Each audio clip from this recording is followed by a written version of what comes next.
اعوذ باللہ من الشیطان الرجیم بسم اللہ الرحمن الرحیم الحمد للہ الذی ہدانا لہذا وما كنا لنہتدی لولا ان ہدانا اللہ لقد جاءت رسل ربنا بالحق الصلاة والسلام علی اشرف الانبیاء والمرسلین سیدنا و نبینا و طبیب نفوسنا و حبیب الہ العالمین ابی القاسم محمد اللہم صل علی محمد و آل محمد و عجل فرجہم والصلاة والسلام علی اہل بیتہ الطیبین الطاہرین المعصومین المظلومین ولعنت الداعم علی اعدائہم اجمعین من الآن الى قیام یوم الدین اما بعد فقد قال اللہ الحکیم فی محکم کتابہ المبین بسم اللہ الرحمن الرحیم رب اشرح لی صدری ویسر لی امری واحلل عقدۃ من لسانی یفقہوا قولی۔ صلوات پڑھ دیں محمد و آل محمد پر وعجل پر اللہم صل علی محمد و آل محمد وعجل فرجہم۔ خالق کائنات پروردگار عالم رب ذوالجلال نے ہمیں یہ توفیق دی کہ آج کا دن بھی ہماری زندگیوں میں کاؤنٹ کیا جا سکے، کیونکہ ہمارا ایک ایک سانس لینا یہ پروردگار کی عطا اور پروردگار کے فضل سے ہوتا ہے۔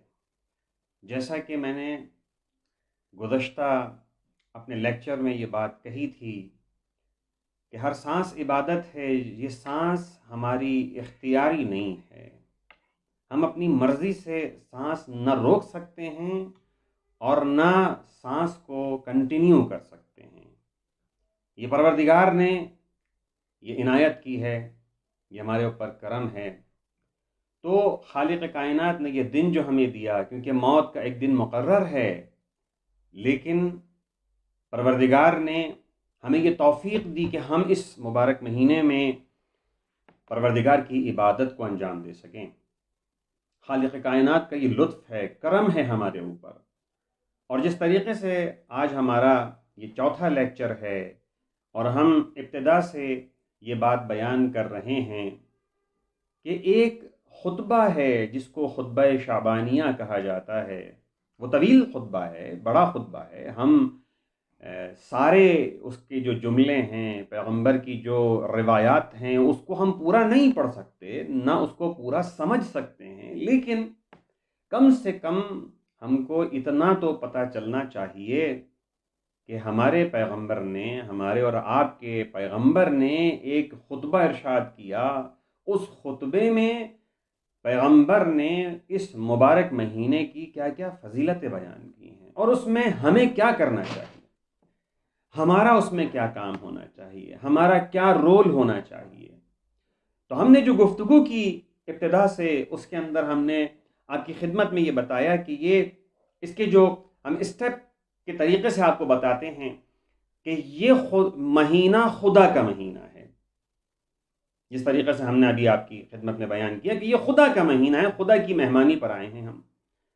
دوسری بات جو ہم نے یہاں پہ عرض کی کہ سچے روزے دار کون ہوتے ہیں۔ جس طریقے سے ہم نے سٹارٹ میں کہا کہ یہ وہ مہینہ ہے کہ اگر لوگوں کو پتہ چل جائے تو لوگ یہ دعا کریں گے پروردگار کی بارگاہ میں کہ اے اللہ، اے تمنا کریں گے کہ اے خالق کائنات، پورا سال ہمارے لیے ماہ مبارک رمضان قرار دے دے۔ اس کی عظمت کی طرف، یہ اللہ کا مہینہ ہے، اللہ کے مہینے کی طرف اشارہ کیا جا رہا ہے۔ دوسری بات، سچے روزے دار کون ہوتے ہیں، جس کے لیے ہم نے اس خطبے کے کچھ جملے آپ کی خدمت میں پیش کیے تھے کہ احفظوا السنتکم، یعنی اپنی زبانوں کو حفاظت کرو، اس کو بچاؤ، اپنی آنکھوں کی حفاظت کرو، اپنے کانوں کی حفاظت کرو۔ وہ سچے روزے دار ہیں۔ اور اس کے اوپر تفصیل سے گفتگو کی جا سکتی ہے، بے شمار باتیں اس ضمن میں کی جا سکتی ہیں، لیکن اگر میں فقط یہاں رک جاؤں اور اپنی گفتگو کو یہاں پر رک کر کے فقط ان 3 چیزوں کی طرف اشارہ کروں تو یہ وہ تین چیزیں ہیں کہ ہم ویسے تو دیکھا جائے انسان جو کوئی بھی گناہ کرتا ہے اس دنیا کے اندر، کسی قسم کا بھی گناہ کرتا ہے، کہا جاتا ہے کہ جو ایک بہت جسے کہتے ہیں نا، میں اکثر کہتا ہوں کہ بڑے بڑے فارمولے آپ اپنی ذہن میں رکھیں اور سمجھ لیں کہ یہ ایک بڑا فارمولہ ہے، اس کے اگر ہم اس کو کنٹرول کر لیں گے تو بہت ساری چیزیں کنٹرول ہو جائیں گی۔ کافی دفعہ یہ کہا جاتا ہے کہ جی سچ بولنا شروع کر دیں، آپ کی زندگی جو ہے نا وہ خود بخود ٹریک پر آ جائے گی، آپ خود بخود اللہ والے بن جائیں گے۔ اگر آپ سچ بولنا شروع کر دیں، سچ سارے گناہوں کی کنجی ہو گئی کہ جہاں سچ انسان بولنا شروع کرے گا، انسان بہت سارے گناہوں سے خود بخود بچنا شروع ہو جائے گا۔ یہ ایک موٹا سا فارمولہ ہے، لیکن اس سے بھی ایک بڑا فارمولہ، جس طریقے سے ہم بے شمار جو روایات ہیں یہ ساری چیزیں اسی سے ہمیں سمجھ میں آتی ہیں۔ یہ جب ہم دیکھتے ہیں کہ سارے گناہوں کی جو جڑ ہے حب الدنیا رأس کل خطیئت، اب آپ اندازہ لگائیں کہ ایک بہت بڑا موٹا فارمولہ ہمارے ہاتھ میں آ گیا۔ حب دنیا، دنیا سے محبت کرنا، دنیا طلبی، یہ خود بخود اتنا بڑا موٹا فارمولہ ہے، اب سچائی سے بھی اوپر ہے، یہ آنکھیں بچا لینے سے بھی اوپر ہے، اپنی آنکھوں کی حفاظت کر لینے سے بھی اوپر ہے، کانوں کو غیبت سے بچا لینے سے بھی اوپر ہے۔ حب الدنیا یعنی ہم جو کچھ بھی اس دنیا میں انجام دے رہے ہیں وہ کس وجہ سے ہے، اس کی علت کیا ہے، اس کی وجہ کیا ہے، ریزن کیا ہے۔ ہم اگر کسی سے جھوٹ بول رہے ہیں تو وہ جھوٹ بولنے کی وجہ کیا ہے، کیونکہ کچھ ہاتھ سے نکل جائے گا نا جھوٹ بولنے سے، ہم کچھ کھو دیں گے نا جھوٹ بولنے سے۔ اگر ہم سچ بولیں گے تو ہمارے ہاتھ سے کچھ نکل جائے گا۔ ہم اپنے مفادات کی وجہ سے جھوٹ بولتے ہیں کہ ہمیں کوئی مفاد ہوتا ہے، اس کو بچانا ہوتا ہے تو جھوٹ بولتے ہیں۔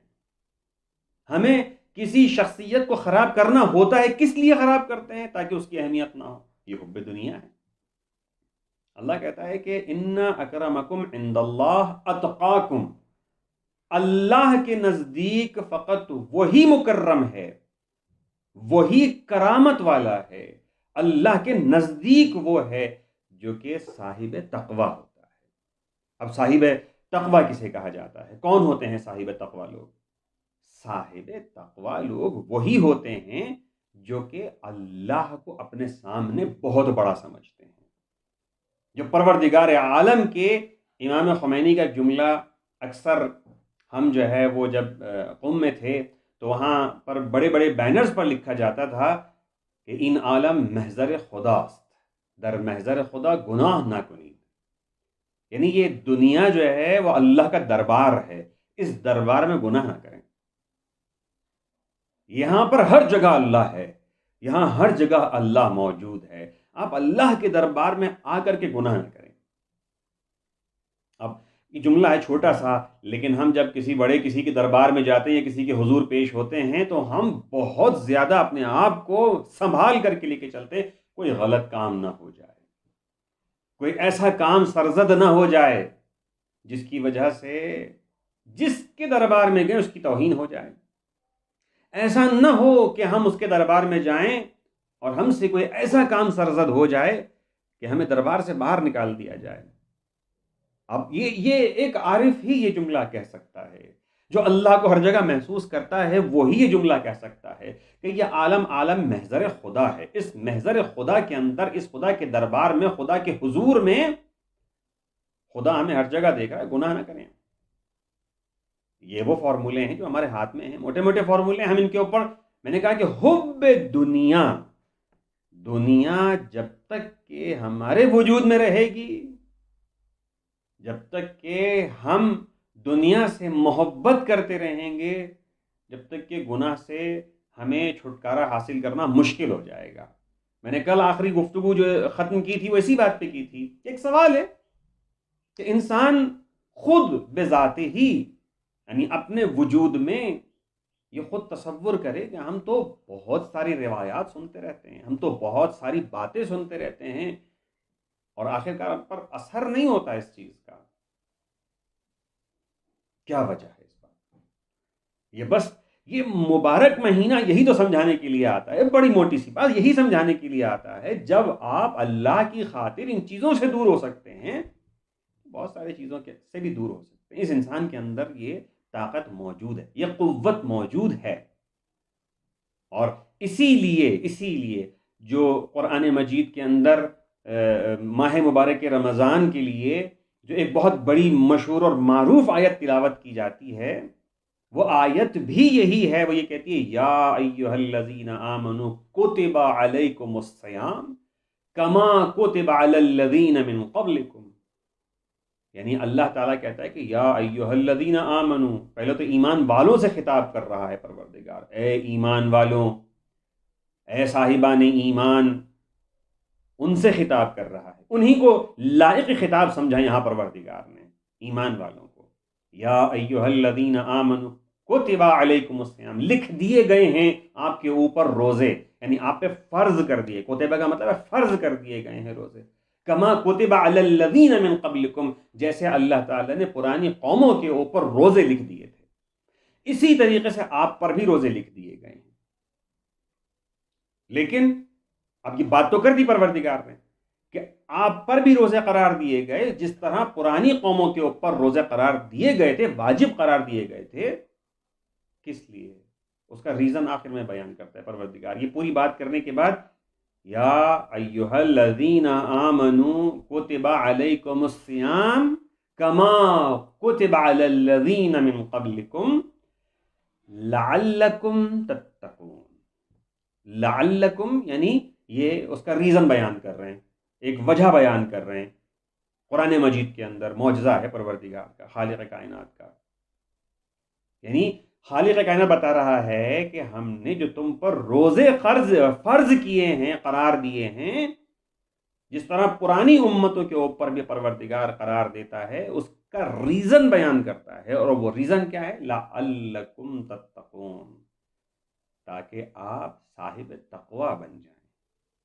ان اکرمکم عند اللہ اتقاکم، وہ نزدیک ہیں پروردگار کے، وہ مکرم ہیں، وہ قریب ہیں پروردگار کے، ان کو صاحب کرامت بنایا ہے پروردگار نے جو صاحب تقوی ہیں. صاحب تقوی بننے کے لیے یہ ماہ مبارک رمضان رکھا گیا ہے. کما کتب علی الذین من قبلکم لعلکم تتقون، تاکہ آپ صاحب تقوی ہو جائیں. یعنی جو بھی صاحب کرامت بننا چاہتا ہے وہ صاحب تقوی بن جائے. اور صاحب تقوی بننے کے لیے ضروری یہ ہے، اس بات کی طرف اشارہ، بالکل اس جملے کو میرا محسوس کیجئے گا، میرے سننے والوں سے گزارش ہے کہ اللہ کے نزدیک وہ کرامت والا ہے جو صاحب تقوی ہے، اور صاحب تقوی بننے کے لیے ایک بہت بڑی چیز جو پروردگار نے رکھی ہے وہ روزہ ہے. یہ مبارک مہینہ ہے. لعلکم تتقون، آپ روزے رکھو تاکہ آپ صاحب تقوی بن جاؤ، تقوی اختیار کر لو، تقوی آپ میں پیدا ہو جائے. اب یہ دلیل تو دے دی، میں اکثر کہتا ہوں کہ یہ پروردگار کا معجزہ ہے قرآن کریم. اس میں خالق کائنات جو بھی کہتا ہے، جس طریقے سے لا ریب، اس میں نہ کوئی شک ہے نہ اس میں کوئی شبہ ہے، اس میں شک کرنے کی گنجائش ہی نہیں ہے. معجزہ ہے، یہ ہمارا ایمان ہے، عقیدہ ہے اس بات کے اوپر. تو جب ہم یہ بات تصور کر رہے ہیں کہ یہ صاحب تقوی بننا جو ہے، اس کے لیے روزہ جو ہے وہ ایک ایسی چیز بیان کر دی پروردگار نے کہ تم رمضان میں روزے رکھو تو صاحب تقوی بن جاؤ گے. اب صاحب تقوی بنیں گے کیسے؟ کس طریقے سے صاحب تقوی بنیں گے؟ فقط روزہ رکھ لینے سے نہیں. یہی بات تو اس جملوں کے اندر ارشاد فرمائی ہے پیغمبر اکرم نے، یہی تو بات بیان کرنا چاہ رہے ہیں. میں نے کہا پہلے تو اہمیت ماہ مبارک رمضان ہے، جس کے لیے مولا کائنات کی حدیث بھی میں نے آپ کے سامنے ارشاد کی تھی کہ یا ایھا الناس ان ھذا الشہر شہر، یہ ایک ایسا شہر، ایک ایسا مہینہ ہے کہ پروردگار عالم نے اس کو دوسرے مہینوں پر فضیلت دی ہے. کس طرح؟ جس طریقے سے ہم اہل بیت کو ان دنیا کے دوسرے لوگوں پر فضیلت دی، اس طریقے سے اس مبارک مہینے کو فضیلت دی ہے. ایسا با فضیلت مہینہ، اس مہینے میں روزہ رکھو. لیکن کیسا روزہ رکھو؟ تم اپنے آپ کو احفظوا السنتکم، اپنی زبانوں کی حفاظت کرو، اپنی آنکھوں کی حفاظت کرو، اپنے کانوں کی حفاظت کرو. یہ کس صورت میں ممکن ہو سکے گا؟ یہ اس صورت میں ممکن ہو سکے گا جب آپ حب دنیا چھوڑ دیں گے، جب آپ اپنے وجود میں سے، اپنے اندر سے طلب دنیا کو ختم کر دیں گے. جتنی زیادہ، میں آپ سے کہتا ہوں اپنے کسی جگہ پر بھی، اب تو موبائل ماشاءاللہ اتنا زیادہ جو ہے وہ ہمارے پاس ٹیکنالوجی ہے، اس میں نوٹ بک ہوتی ہے، کبھی ذہن میں کسی وقت بھی خیال آئے کہ جی گناہ کتنے ہیں، آپ لکھنا شروع کر دیں۔ جھوٹ ایک گناہ، چوری ایک گناہ، غیبت ایک گناہ، حسد ایک گناہ، مطلب اس طریقے سے جتنے بھی گناہ آپ کے ذہن میں آتے ہیں، جتنے بھی گناہ آپ کے ذہن میں آتے ہیں، آج سے آپ کاؤنٹ کرنا شروع کر دیں۔ میں نے کہا نا کہ جب ہم اس مبارک مہینے میں داخل ہوتے ہیں تو یہ سوچیں کہ کیا حاصل کرنا ہے، کیا حاصل کرنے آئے تھے، اور جب نکلیں گے تو کیا حاصل کر کے لے جائیں گے۔ تو اس کے لیے کچھ نہ کچھ تو پلاننگ کی ضرورت ہے نا، کچھ نہ کچھ تو کرنے کی ضرورت ہے، کچھ نہ کچھ انسان اپنے لیے کچھ سوچے، ہاں یار یہ ہمارے پاس ایک لسٹ ہے، ہمیں اس لسٹ پہ کام کرنا ہے۔ بغیر لسٹ کے کام کریں گے تو کبھی کچھ حاصل نہیں ہوگا۔ منیمم فائدہ ہے وہ آپ کی باڈی جو ہے وہ تھوڑا بہت سیکیور ہو جاتی ہے، کیونکہ روزہ رکھنے سے بالآخر اللہ کی جو عبادت ہے فزیکلی اس میں بھی فائدہ ہے۔ جسے نماز پڑھنے کا کہتے ہیں کہ آپ دن میں 5 وقت نماز پڑھتے ہیں، اس میں کتنے سجدے کرتے ہیں، بلڈ سرکولیشن کس طریقے سے چلتا ہے، یہ سائنٹیفک اعتبار سے دن میں جتنی دفعہ آپ سجدہ کرتے ہیں دماغ کا جو خون کا جو سرکولیشن ہے وہ تھوڑا بہتر ہو جاتا ہے۔ جب آپ اپنا سر سجدے میں رکھتے ہیں تو دل کی طرف سے جو خون جو پروسیس ہوتا ہے وہ دماغ کے اندر جب سجدے میں جاتے تو بہتر انداز سے پہنچتا ہے۔ یہ فزیکلی یہ ہماری ہیومن باڈی کو ایک بہتر بنانے کے لیے ایک قانون ہے۔ اسی طریقے سے روزے میں میں کسی جگہ پڑھ رہا تھا کہ سائنٹیفک اعتبار سے کسی ڈاکٹر کی ریسرچ کہ جب 1 مہینہ روزہ رکھا جاتا ہے جو کینسر کے علائم اور کینسر کی جو ڈیزیز کسی لوگوں کو ہوتی ہیں اس کے جو بھی وائرسز ہوتے ہیں، جو بھی جس طریقے سے بھی کہا جائے کہ وہ شخص جو روزہ رکھتا ہے وہ کینسر سے کافی حد تک کے محفوظ ہو جاتا ہے۔ یہ نان مسلم ڈاکٹرز کی باتیں ہیں جو بیان کرتے ہیں وہ لوگ۔ تو کہنے کا مقصد یہ ہوا کہ یہ عبادتیں جو ہمارے لیے پروردگار نے رکھی ہیں اس کے اندر ہمارا فزیکل ہیومن باڈی کا جو سسٹم ہے اس کو بھی بہتر بنانے کے لیے، لیکن کیا فقط اتنا ہی ہے؟ یعنی ہمیں فقط اتنا ہی حاصل کرنا ہے؟ سوچیں، کیونکہ قرآن مجید کے اندر پروردگار عالم نے جو یہ سسٹم بنایا ہے، اس جو ہماری جسم کا سسٹم بنایا ہے، قرآن سے اسی بات کی طرف بھی اشارہ کیا ہے، لیکن فقط اور فقط یہی بات نہیں ہے کہ انسان روزہ رکھے فقط اپنے جسم کو سیف کرنے کے لیے کہ ہم کم سے کم کسی حد تک کے سیف ہو جائیں گے، کم سے کم یہ ہوگا کہ ہم جو ہے وہ اپنے جسم کے اندر امراض کی کمی کر لیں گے، ہمیں جسم کے اندر ہمارے جسم کے اوپر بیکٹیریا اٹیک نہیں کریں گے۔ نہیں، ایسا نہیں ہے۔ خالق کائنات نے فقط اس لیے نہیں کہ یہ منیمم فائدہ ہے۔ میں اکثر اپنی مجلسوں میں یہ کہتا ہوں کہ ہم مومن ہیں، ہم مولا کائنات کے ماننے والے ہیں، ہمیں تو دنیا میں سب سے آگے ہونا چاہیے تھا، لیکن کیونکہ ہم دین سے فقط اتنا حاصل کر رہے ہیں جو بہت ہی کم ہے، یعنی منیمم ہمارا جو بینیفٹ ہے وہ، اور ایک میکزیمم بینیفٹ ہے۔ جو منیمم بینیفٹ ہے ہم اس کے اوپر کھڑے ہوئے ہیں، درحالی کہ علی کا چاہنے والا میکزیمم بینیفٹ حاصل کرنے کی کوشش کرتا ہے، نہ کہ منیمم پر رہتا ہے۔ کبھی بھی ایسا نہیں۔ مولا کائنات کی خود کی زندگی اٹھا کر کے دیکھ لیں، ان کے اصحاب کی زندگی اٹھا کر کے دیکھ لیں، جس طرح میں نے اپنی پچھلے لیکچرز میں بھی کہا تھا کہ ہم تو مولا کائنات کے ماننے والوں کے بھی غلاموں کے بھی غلام نہیں بن سکتے، کیونکہ ان کے لیے علی کیسے تھے ہمارے لیے علی کیسے ہیں۔ یہ تصور کرنے والی بات ہے کہ ہم مولا کائنات کو کیسا تصور کرتے ہیں۔ تو ہمیں اس سے بڑھ کر کے، اس سے زیادہ آگے جا کر کے کچھ نہ کچھ حاصل کرنے کی ضرورت ہے۔ تو یہ مبارک مہینہ فقط اس لیے نہیں آیا ہے کہ ہم اس میں فقط بھوکے رہیں، جس طرح میں نے گزشتہ اپنی تقریر میں اور لیکچر میں کہا کہ مولا کائنات کہتے ہیں کہ کتنے ہی کم من صائم، ایسے کتنے ہی روزے دار ہیں کہ لیس لہ من صیامہ الا الجوع، یعنی ان کے لیے بھوک، جو کہتے ہیں بھوک کو، کہ وہ حاصل کیا کرتے ہیں روزوں سے؟ فقط اور فقط بھوک حاصل کرتے ہیں، فقط اور فقط بھوک اور پیاس حاصل کرتے ہیں، اس کے علاوہ ان کو کچھ بھی حاصل نہیں ہوتا۔ تو ہمیں یہ سوچنے کی ضرورت ہے کہ ہم اس جگہ پر جب آ کے کھڑے ہو رہے ہیں تو ہمیں پروردگار کے تقوی کی، یعنی پروردگار کی طرف سے جو ہمیں تقوی الہی اختیار ہو رہا ہے، جو حاصل ہونا ہے، جو ہمیں حاصل کرنا ہے، جس منزل پر ہمیں جانا ہے، وہ کون سا مرحلہ ہوگا، کس مرحلے تک جانا ہے۔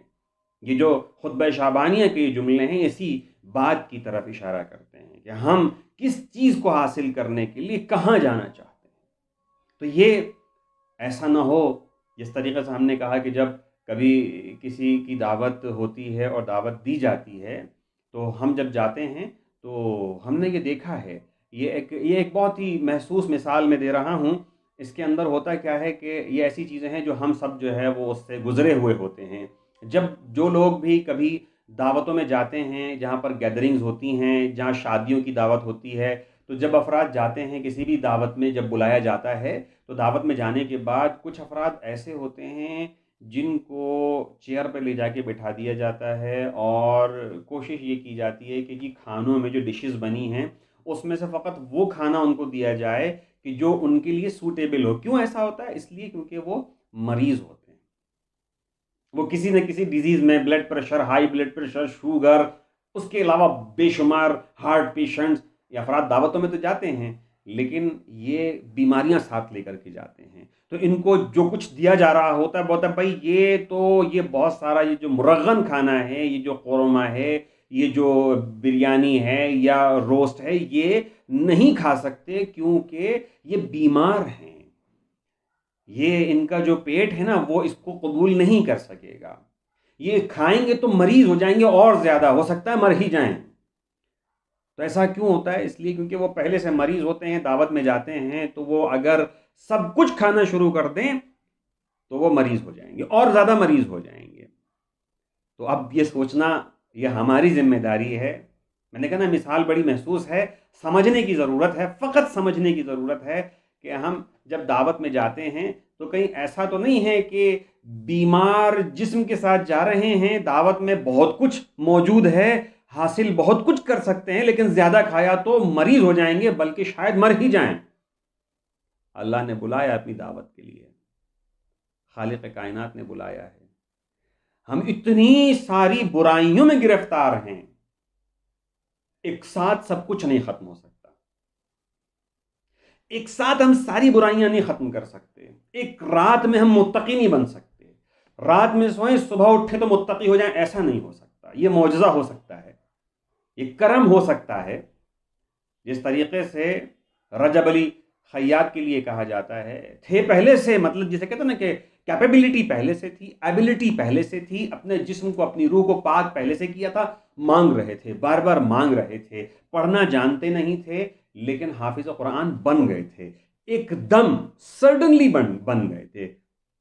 دنیا میں لوگ ہوتے ہیں پڑھتے ہیں پڑھتے ہیں پڑھتے ہیں پڑھتے ہیں پڑھتے ہیں اور اتنا سب کچھ بار بار حفظ کرتے ہیں، ایک صفحے کو کتنی دفعہ پڑھا جاتا ہے، ٹائم لگتا ہے، سال لگتے ہیں، 2 سال 3 سال میں 4 سال میں جا کے لوگ حافظ بنتے ہیں، وہ ایک رات میں حافظ بن گئے۔ کس طریقے سے کہ کرم ہوا ان کے اوپر، انہوں نے اپنے آپ کو ایسا بنایا، ظرف پیدا کیا، ایبلٹی اور اندر اپنے وجود میں وہ ظرف بنایا کہ جس کے اندر وہ نور آ سکتا تھا، پڑھنا نہیں جانتے تھے، اس کے باوجود بھی قرآن کے حافظ بنے، اور ایسے حافظ کہ جب علماء بلا کر کے ان سے سنتے تھے قرآن دیکھ کر کے ان کو نہیں سمجھ میں آتا تھا کہ یہ قرآن ہے یا نہیں، لیکن ہاں بتاتے اس صورت میں تھے۔ لوگ پوچھتے تھے کہ آپ کو کیسے پتہ چلا کہ یہ قرآن ہے؟ کہا کہ اس قرآن کے جتنے بھی الفاظ ہیں، خصوصاً جہاں پر اللہ لکھا ہے اس میں سے نور نکلتا ہے، یعنی یہ تو ظرف کی پاکیزگی کی وجہ سے ایسا ہے، یہ تو اپنے وجود کی پاکیزگی کی وجہ سے۔ میں نے کہا نا دعوت میں جائیں ایسا بنا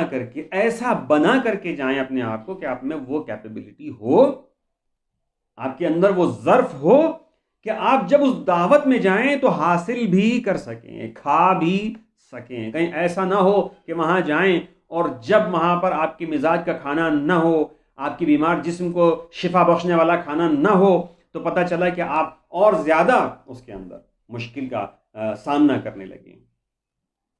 تو یہ ضروری ہے انسان کے لیے کہ انسان اپنے وجود میں اس مبارک مہینے میں، خالق کائنات نے اس کو ہمارے لیے برکت اور رحمت والا مہینہ قرار دیا ہے۔ اس مہینے میں کم سے کم کہتے ہیں نا کہ میں نے آپ سے کہا کہ ایک لسٹ بنائیں، لسٹ کے اندر لکھیں کہ کتنے گناہ ہیں، ایک جھوٹ، چوری، غیبت، نفاق، حسد، یہ بے شمار ایک بڑی لسٹ بن جائے گی جب آپ سوچنا شروع کریں گے، ایک بڑی لسٹ بن جائے گی۔ یعنی ہم سوچیں ہم دنیا میں کس قسم کے گناہ کرتے ہیں، یہ آنکھوں سے نامحرم کو دیکھنا، کانوں سے غنا کو سننا، زبان سے انسان جو ہے وہ ایک گناہ نہیں کرتا، زبان سے بے شمار گناہ جو انسان انجام دیتا ہے، ایک گناہ نہیں ہے. یہ انسان گناہوں کی لسٹ بنا لے ایک دفعہ اور پھر اپنے اندر ان گناہوں میں کم کرنے کی کوشش کرے. میں نے اس مبارک مہینے میں جو میں نے کہا نا، ایک سب سے موٹی چیز جو میں نے آپ کو، ایک بہت موٹا جو فارمولا ہے، حب الدنیا راسو کل خطیئہ، یہ ایک بہت موٹا فارمولا ہے کہ یہ دنیا سے محبت جو ہے یہ آپ کو مختلف گناہوں کی طرف لے جاتی ہے. ہم نے بچنا ہے، ان گناہوں سے بچنا ہے. ہم جب تک کہ حب دنیا میں پڑے رہیں گے، جب تک کہ محبت کریں گے اس دنیا سے، دنیا کے لیے جینا، یعنی ہم جو کچھ بھی کریں ہمارا سب کچھ یہ ہو کہ ہم دنیا کے لیے. میں اکثر یہ جملہ کہتا ہوں کہ یہ کہنا کہ دنیا کچھ بھی نہیں یہ بھی غلط ہے، اور یہ کہنا کہ دنیا سب کچھ ہے یہ بھی غلط ہے. ظاہر سی بات ہے، پیغمبر اکرم نے جو کچھ بھی کیا، بی بی خدیجہ کی جو وفات کا دن گزرا، اس دن آپ لوگوں نے شاید سنا ہو، پڑھا ہو کہیں اسپیچز میں کہ بی بی خدیجہ کی شخصیت جو کہ مالدار ترین عورت تھیں عرب کی اس زمانے میں، انہوں نے اپنی دولت اس دین کی ترویج کے لیے خرچ کی ہے، اس دین کو آگے بڑھانے کے لیے خرچ کی ہے. ضرورت تو ہے نا دولت کی، لیکن سب کچھ نہیں ہو جانا چاہیے. ہم ہر چیز دولت پہ قربان نہ کرتے ہیں. اس دولت کو حاصل کرنے کے لیے میں کہتا ہوں یہ ہمارے معاشرے کے وہ پہلو ہیں کہ جس پہ واقعاً اگر ڈیٹیل گفتگو کی جائے کہ لوگ حب دنیا میں یتیموں کا مال کھا لیتے ہیں، حب دنیا میں انسان اپنے بھائیوں کا حق غصب کر لیتا ہے، حب دنیا میں اپنے ماں باپ کو تکلیف دیتا ہے، حب دنیا میں اپنی اولاد کو تکلیف دیتا ہے. سوچنے والی بات ہے. یہ بہت موٹا سا فارمولہ ہے. اب یہ سارے گناہ جتنے بھی ہیں، جھوٹ ہوتا ہے، میں نے ابھی آپ کو بتایا کہ جو لسٹ آپ بنا لیں، اس لسٹ کے اندر آپ دیکھیں کون کون سی ایسی چیزیں ہیں، کون سی ایسی چیزیں جن کو میں آسانی سے کم کر سکتا ہوں اپنی زندگی میں. کون سی ایسی چیز ہے، ایک ہلکی چیز لے لیں، ایک بہت معمولی سی ایک ہلکی سی چیز آپ لے لیں کہ جی یہ میں نے جو ہے وہ 4 دن میں پریکٹس کر کے اس کو ختم کرنا ہے. میں اپنی آنکھیں جو ہیں وہ نامحرم کی طرف نہیں اٹھاؤں گا، باہر بھی نکلوں گا تو اپنی آنکھوں کو میں محفوظ رکھوں گا. یہ ایک ٹارگٹ کر لیں، بس ایک چیز، ایک ہفتے تک کے اس کے اوپر پریکٹس کریں کہ میں جب باہر نکلوں گا تو میں خود روزے دار ہوں، رمضان کا مہینہ ہے، مبارک مہینہ ہے، اور مجھے یہ ٹاسک دیا گیا ہے کہ میں آج سے اپنی آنکھوں کو محفوظ رکھوں گا، میں کبھی لذت کی نگاہ سے کسی نامحرم کو نہیں دیکھوں گا. بس یہ ایک ٹاسک اپنے لیے پکڑ لیں، ایک ہفتے تک کی پریکٹس کر کے دیکھیں کیسا لگتا ہے آپ کو. کیا آپ چھوڑ سکتے ہیں اس کو؟ کیا آپ کے اندر یہ ایبلٹی ہے؟ کیا آپ کے اندر یہ پاور ہے کہ آپ اس کو چھوڑ سکتے ہیں؟ واقعی آپ اس کے اوپر کام کرنا شروع کریں. میں نے کہا آپ سے کہ ہم سب مل کر کے کام کرنا شروع کریں کہ ایک ایک چیز کو اپنے وجود میں سے کم کرتے جائیں. ایک دن میں تو سب کچھ نہیں ہونے والا ہے. یہ مبارک مہینہ ہے پروردگار کی برکتوں کا. میں نے جیسے کہا کہ اگر ثواب زیادہ ہے عمل کا تو ایسے ہی عقاب بھی زیادہ ہے، ایسے ہی آپ کو پنشمنٹ بھی زیادہ ملنے والی ہے. کوئی چھوٹا گناہ کریں گے تو زیادہ پنشمنٹ ہے.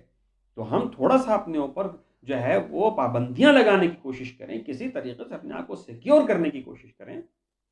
کہیں ایسا نہ ہو کہ جب میں نے کہا نا کہ ہم تو انتظار کر رہے ہیں کسی کا، جب ہم دعا کرتے ہیں اور خصوصاً ہر روز جو ہم دعا کر رہے ہیں اس میں دعا کرتے ہیں پروردگار امام زمانے کے ظہور میں تعجیل فرما، پروردگار عالم تو امام زمانہ کو بھیج دے.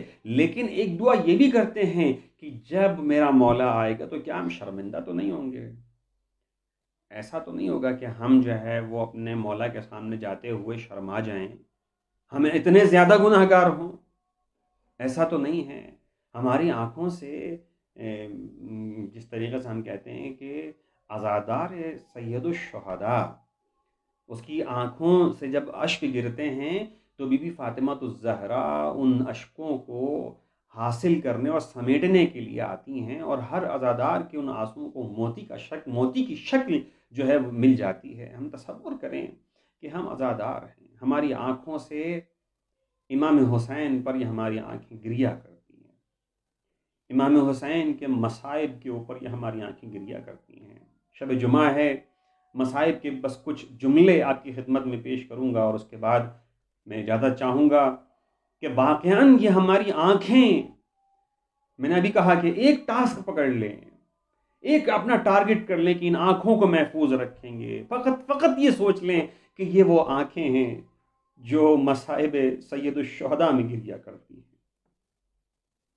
کون سے وہ مصائب کہ جس کا تذکرہ ہم پورا سال کرتے ہیں، اور بالخصوص ماہ محرم میں اس کا تذکرہ کیا جاتا ہے.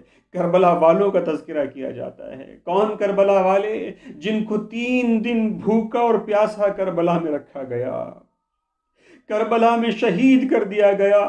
لیکن اس کے باوجود بھی بی بی زینب کا ایک ہی جملہ تھا کہ ما رأیت الا جمیلا، ہم نے کچھ بھی جمیل اور جمال کے سوا، خوبصورتی پروردگار کے سوا کچھ نہیں دیکھا.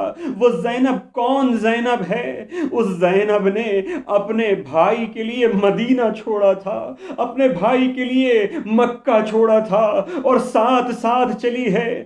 وہ بی بی زینب اس طریقے سے ساتھ نبھاتی ہے کہ جب امام حسین کے گلے کے اوپر اس ظالم نے خنجر رکھا تھا تو یہ بی بی زینب تھی جو آئی تھی. اس جگہ کو تلہ زینبیہ کہا جاتا ہے. اس بی بی نے بڑے مصائب برداشت کیے. کربلا کے بعد کے مصائب میں حسین شامل نہ تھے، یہ بی بی زینب اکیلی تھی. اس سر پر چادر نہ تھی، ہاتھ پشت گردن بندھے تھے، لیکن پھر بھی امام حسین کی ساری امانتوں کو لے کر کے چل رہی تھی. جب کربلا کے میدان سے چلے ہیں، آ کر کے اسیری کا وقت گزرا ہے. اسیری کے بعد جب ان اسرا کو رہائی ملی، سب کے سر آنا شروع ہوئے. بی بی زینب نے بڑھ کے اپنے بھائی کا سر لیا. یہ وہ زینب ہے جو قربانی دے رہی ہے. اس نے زینت پروردگار کے سوا کچھ نہیں دیکھا، لیکن یہ وہی زینب ہے جب اپنے بچوں کا سر آیا، اپنے بچوں کا سر نہیں لیا. کسی نے کہا کہ کیا ان بچوں کی ماں مر چکی ہے؟ کہا کہ ایسا کیوں کہتی ہو؟ کہا کوئی لینے والا نہیں ہے ان سر کو. ایک دفعہ سروں کو آغوش میں لیا، اور لینے کے بعد ان بچوں کو اون محمد کو اپنے سینے سے لپٹایا.